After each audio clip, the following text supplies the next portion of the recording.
Hello दोस्तों, स्वागत है एक बार फिर से आपका मेरे चैनल पे लीगल इज 127 में। दोस्तों, आज की वीडियो में मैं फिर से एक बार बात करूंगी। बहुत सारे ऐसे मेरे पास क्वेश्चन आ रखे हैं कमेंट्स में कि लाइक कॉल्स मैसेज भी आते हैं कि जब पति तलाक देना चाहता है और पत्नी नहीं चाहती है तो ऐसे में कोर्ट का क्या फैसला होगा, किन आधारों पर कोर्ट फैसला करती है। क्योंकि आज की डेट में बहुत सारे केसेस ऐसे ही आते हैं, तो इस टॉपिक पे मैं बात करूंगी। वीडियो बहुत ज़्यादा इंपॉर्टेंट होने वाली, इसकी बिल्कुल मत करिएगा।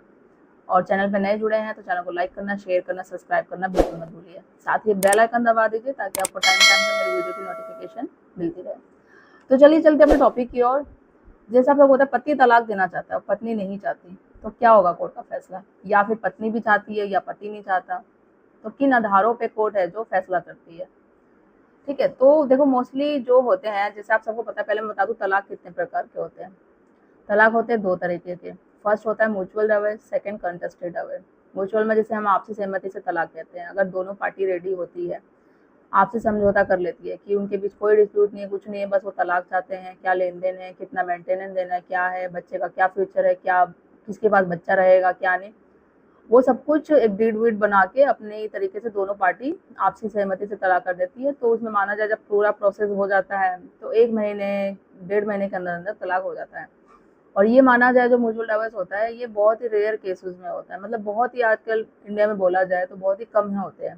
क्योंकि जो तलाक अभी चल रहे हैं वो कंटेस्टेड ही होते हैं, मतलब जिसे हम कहते हैं एक तरफा तलाक। ऐसे ही मोस्टली केसेस आते हैं, क्योंकि हर एक केस में यही होता है कि भाई एक पार्टी एग्री है तलाक के लिए, दूसरी पार्टी एग्री नहीं है। अब वो तलाक कैसे दिया जाए, तो उसमें तो बहुत बड़ा टास्क हो जाता है तलाक देना। कोर्ट भी सारी चीज़ों को देखता है, आधारों को देखता है, सबूतों को देखता है।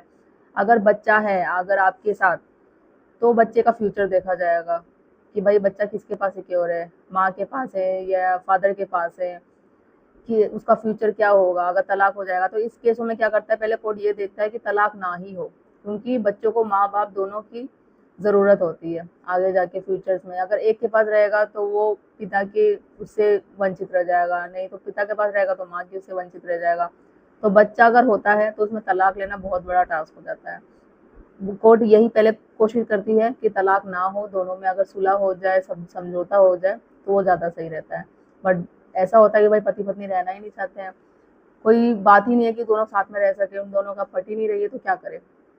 और अगर बच्चा ना हो आपके साथ तो फिर हो सकता है तलाक आपको जल्दी मिल सकता है। फिर तो ये आज़ार हो जाता है कि भाई आपके पास एक ग्राउंड हो गया, बच्चा नहीं है, पत्नी नहीं रहना चाहती है।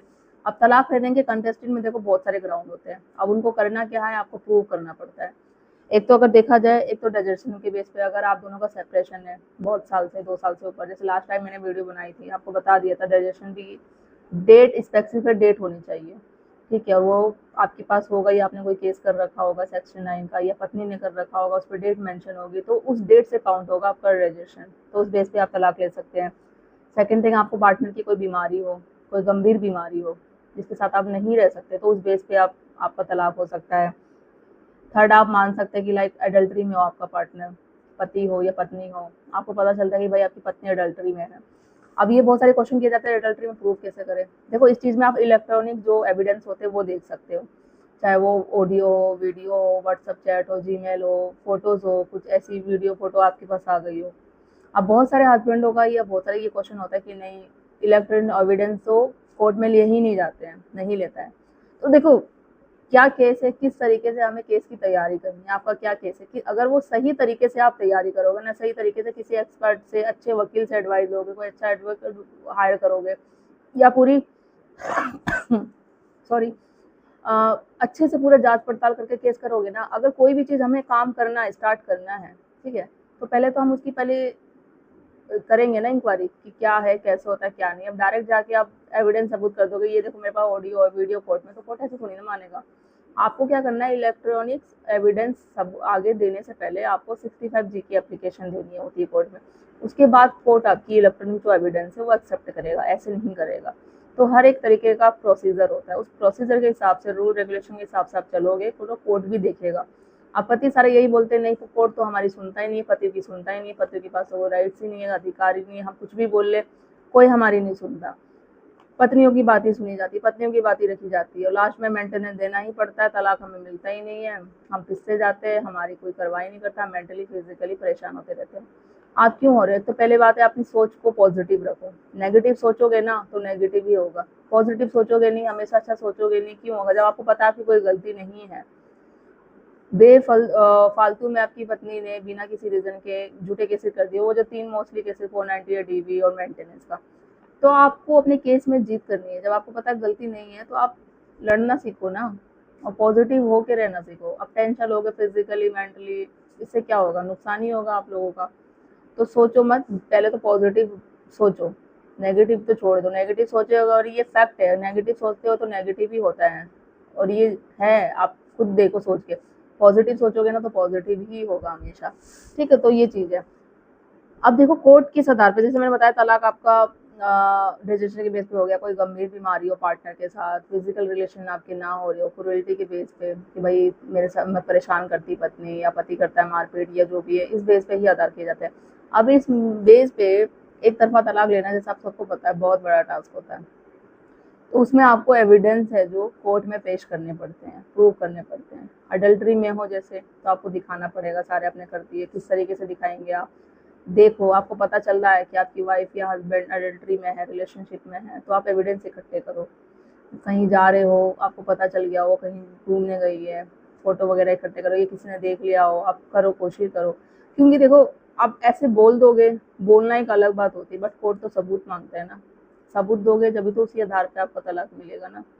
तो वो चीज़ है, तलाक लेने के भी बहुत सारे ग्राउंड होते हैं। जैसे मैंने वो सेपरेशन के बेस पे तो आपने दे, ठीक है, आपने बोल दिया कि हाँ इतने साल से हम अलग हैं, अब चाहिए, हो जाएगा। अडल्ट्री के भी बेस पे आसानी से तलाक मिल जाता है, बट आपको करना क्या होता है, प्रूव करना पड़ता है। थर्ड आपका कि शादी में बहुत साल हो गए, अब शादी जैसी कोई बात ही नहीं रही है, जिससे कि सुप्रीम कोर्ट देता है आर्टिकल 142 की तरह शादी को खत्म कर देता है, जिसे हम कहते हैं इर्रेटिबल ऑफ ब्रेकडाउन ऑफ मैरिज। इस पर भी मैंने वीडियो बना रखी है, आप मेरे चैनल पे जाकर देख सकते हैं। ठीक है, तो बहुत सारे हस्बैंड हो या वाइफ हो, इसी बेस से परेशान होते हैं कि भाई कंटेस्टेड साथ में तो रहना नहीं है और तलाक भी चाहिए। अब सिचुएशन ये आ जाती है, बीच में फंस जाते हैं भाई, पति तो चाहता है तलाक देना, पत्नी नहीं चाहती, या फिर पत्नी चाहती है, पति नहीं चाहता। तो इस मझधार से कैसे निकला जाए? तो इस मझधार से निकलने का, इस प्रॉब्लम का बस एक ही सोल्यूशन है, आपको एविडेंस इकट्ठे करते हैं। जो कोर्ट फैसला करता है ना, सबसे बड़ा यही है क्वेश्चन, कोर्ट किस आधार पर फैसला करता है? कोर्ट मेरिट के आधार पर फैसला करता है, मतलब सबूत के आधार पर फैसला करता है। जैसा सबूत आप कोर्ट को दोगे, जो होगा उसी आधार पे आपको फैसला दिया जाएगा, उसी आधार पे आपको तलाक। आप एविडेंस दे दो, अच्छे से एविडेंस दो, सबूत कोर्ट में पेश करो, तलाक आपका होगा ही होगा, फिर कोई नहीं रोक सकता। बट एविडेंस देने ही देने हैं, आप सिर्फ नॉर्मली हवा में बातें बोलते रहोगे, ये है वो है, उस बेस पे तो नहीं होगा। गंभीर बीमारी आपके पार्टनर को पता है, मेडिकल दो, मेडिकल जाकर डॉक्टर से बनवा लो, सर्टिफिकेट करवा लो, वो जाके आगे दो। कोई ऐसी सिचुएशन में फ्यूचर में हम साथ में रह ही नहीं सकते बीमारी के कारण, वो चीज़ें। रिलेशनशिप आजकल हमारा हुआ ही नहीं है, हस्बैंड वाइफ जैसे कोई रिश्ता हुआ ही नहीं है, तो वो चीज़ आप कोर्ट में बोल दो। बच्चा नहीं है, बच्चे के आधार पर दे दो, भाई हमारी आपत्ति नहीं है, हम साथ में रह ही नहीं सकते, नहीं हो सकता। अब इसमें कोर्ट भी ये भी देखेगा, ठीक है भाई बच्चा तो है ही नहीं इन दोनों के बीच, कि अब लटकाया जाए, ये दोनों तो साथ में रह ही नहीं सकते, इससे बेटर है इन दोनों को अलग ही कर दो, तलाक ही दे दो। क्योंकि क्वेश्चन यही होता है हस्बैंड वाइफ का, मोस्टली पति का, कि अगर हम तलाक चाहते हैं, पति पत्नी नहीं चाहती, तो क्या कोर्ट जबरदस्ती दोनों को एक दूसरे के साथ में रखेगा कि नहीं भाई तुम दोनों को साथ में ही रहना है? कोर्ट के जबरदस्ती फैसला करेगा कि को नहीं भाई, अगर आपने बोल दिया तलाक चाहिए तो ऐसा नहीं होगा, आप दोनों को साथ में ही रखना है। तो ये आप हटा दो अपने माइंड से, जबरदस्ती कोई किसी को रिश्ते में बांध के नहीं रख सकता जब तक हम नहीं चाहेंगे। तो चाहे वो कोई भी कोर्ट भी हो, किसी देश की भी कोर्ट हो, अदालत हो, कोई भी हो, जबरदस्ती तो कोई किसी को रिश्ते में बांध के रख ही नहीं सकता है। तो ये जो क्वेश्चन होता है मोस्टली सभी के माइंड में होता है, तो इसका आंसर ना ही है।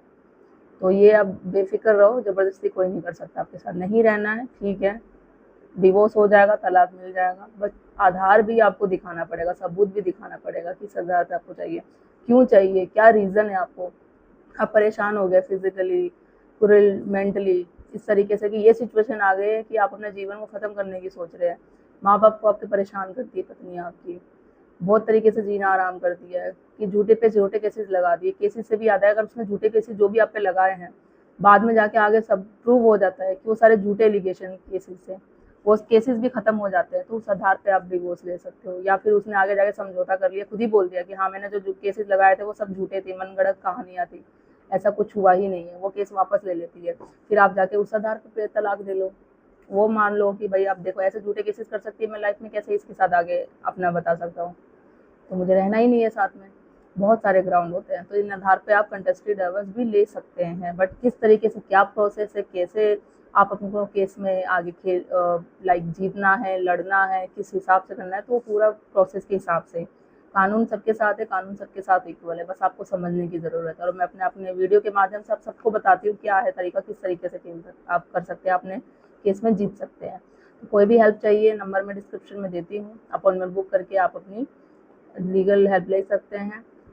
और बहुत सारे सब्सक्राइबर होते तो फीस पूछते हैं, तो वो फीस तो इस तरीके से नहीं बताई जाती है, ठीक है। आप अपॉइंटमेंट लो, बुक करो, तो आपको पता चल जाएगा। सबका केस, सबकी सिचुएशन सबका अलग अलग होता है, तो उस हिसाब से होती है, राइट। तो मेरी वीडियो को ज़्यादा से ज़्यादा लोगों तक शेयर करिए, और जितने लोगों तक पहुँचेंगे उन्हें भी हेल्प मिलेगी। चैनल को लाइक करना, शेयर करना, सब्सक्राइब करना बिल्कुल मत भूलिए। जल्दी मिलते हैं मैं ऐसे इन्फॉर्मेटिव वीडियो का, तब तक के लिए थैंक यू।